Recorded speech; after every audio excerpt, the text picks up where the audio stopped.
জানেন কি শ্রীকৃষ্ণ কেন রাধারানীকে বাঁচানোর জন্য ধারণ করেছিলেন কৃষ্ণকালী রূপ? রাধার স্বামী আয়ান ঘোষ ছিলেন একজন গভীর কালী ভক্ত। প্রতিদিন তিনি মহামায়া কালীকে পূজা করতেন এবং বিশ্বাস করতেন এই জগতে কালী ছাড়া আর কোনো শক্তিই নেই। একদিন বৃন্দাবনের কুঞ্জবনে রাধা এবং শ্রীকৃষ্ণ রাসলীলা করছিলেন। চারিদিকে ফুলের গন্ধ, বাঁশির সুর আর প্রেমের আবেশ। কিন্তু এই দৃশ্য দেখছিল রাধার শাশুড়ি জটিলা আর ননদ কুটিলা। তাদের হৃদয়ে ঈর্ষা আর রাগ জন্মে উঠল।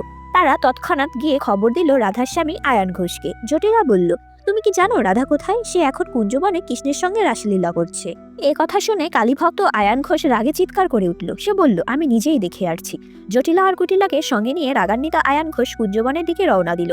রাধা অন্তর থেকে বুঝে গেলেন ভয়ঙ্কর কিছু ঘটতে চলেছে। তিনি শ্রীকৃষ্ণের দিকে তাকিয়েও বললেন, হে শ্যাম, আমাকে অপমানের হাত থেকে বাঁচাও।